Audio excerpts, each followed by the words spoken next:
Hello and welcome to Paydirt TV. I'm Dominic Piper. Today I'm joined by Luke Reinehr, Chairman and CEO of Kalamazoo Resources. Luke, thanks for joining us. Dominic, how are you? Very well, thank you. And you must be very well as well. In the last couple of days you've made some big announcements, not only adding some lithium projects to your portfolio, but then bringing in SQM, one of the world's major lithium producers, into an earning in them Pilbara projects. First of all, can you tell me, a couple of months ago you were a pure gold explorer in the Pilbara and in Victoria, and then you've sort of pivoted towards lithium. What's the rationale behind that strategy? Yeah, sure, Dominic. Look, it wasn't so much a pivot. We've had some gold assets in the Pilbara, just outside of Marble Bar, 2 projects there, and we've been doing some work on these projects in regard to its gold prospectivity, and we had an independent consultant or geo look at it, geophysicist, and he helped identify what we consider to be the prospectivity of these gold projects or assets for lithium. And as you know, we're in a pretty interesting area. We've got Pilbara and Wodgina just up the road, same geological setting. So that certainly alerted us to the fact that maybe we really should be looking at the lithium. So it's a bit of a free kick for us, and we're very pleased that it's kind of developed this way. Yeah, it must be very pleasing, particularly when you get the endorsement of a major like SQM, the Chilean producer, coming on board. I mean, this is a real coup for Kalamazoo, isn't it? Can you explain a little bit about the deal? Yeah, of course. So we put out some announcements about 3 or 4 months ago in regard to what we call Doms Hill and the Marble Bar lithium projects. And SQM approached us, and it was actually around about the time of Diggers and Dealers in early August. And they made it very clear that they were looking for greenfields opportunities for lithium, primarily in the Pilbara, and certainly in the area that we were exploring for. And so they approached us and said, well, look, why don't we do something together as a exploration partnership?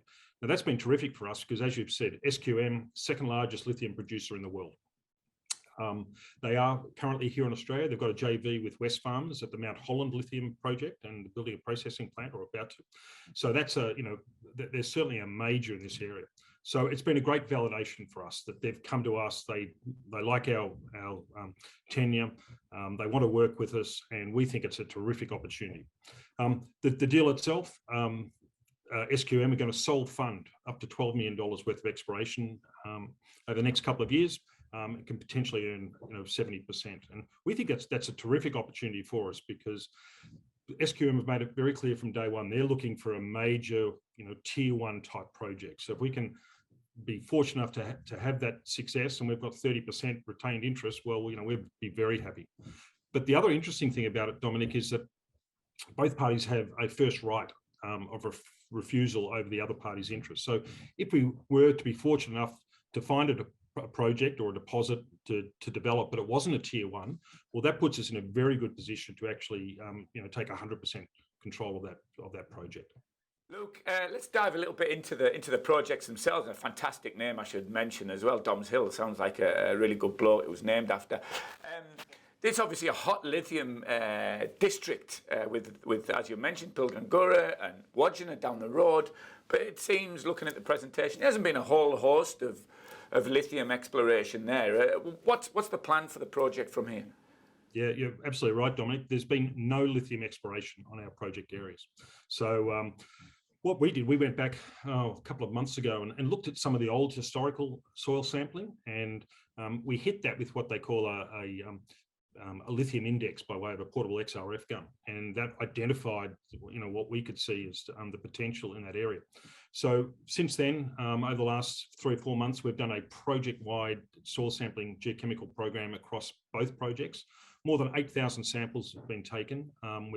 We've hit most of them, certainly at Doms Hill with the portable XRF, and we've identified somewhere between 15 to 20 anomalies that we're going to have to check and test and hopefully drill over the next 12 months. So that's certainly going to be a focus for us. We're going to finish the other geochemical program at Marble Bar, look at those results, and our aim is certainly with SQM, is to be doing an initial 5,000 metre RC program, which we've planned for the start of the field season next year. So we're going to try and hit the ground running on this project. It's very exciting. Will you be managing the exploration campaign then? Yeah, and that was a key part of it, is that SQM doesn't have a big exploration team here in Australia, so we've been appointed as the manager and operator of the exploration. Now we're doing that in conjunction with SQM, of course, because they've got very deep experience in exploration and obviously development, production, and offtake. So we're certainly leaning on them quite significantly, but and we've set up a technical advisory committee whereby both parties are equally represented. So it's a pretty good setup, and we're very pleased with the way that the development of this project and the management has progressed over the last couple of months. It's very exciting to bring in such a weighty JV partner. I'd imagine as well. Then it means that you can free up some of your own budget to spend on the gold assets as well, both in the Pilbara and Victoria. Can we expect more work on both of those projects in the next 6 months? Yeah, absolutely. So as I mentioned, SQM is sole funding exploration on the lithium. So it means we can focus our capital resources on our gold, and that's a primary responsibility for us. So we've got further drilling, both the Ashburton Gold Project, where we've got about 1.7 million ounces, as you can see on this picture behind me, one of the pits there, and obviously drilling in Victoria, and also at the Sisters Project, which is just up the road from De Grey's Hemi discovery. So we'll be doing a fair bit of work. So we've got 3 or 4 drill programs planned for early next year. So to have a bit of coverage of gold in the Pilbara near Hemi, and then in Victoria, obviously, where we've seen things like Fosterville and other recent success stories, is pretty exciting. Again, together with those lithium assets. Luke, thanks very much for your time today. Hopefully, we'll be able to see Kalamazoo make a few forward steps in the next 6 months, and we can catch up again in the near future. Yeah, that's fantastic, and appreciate your interest on that. Thank you.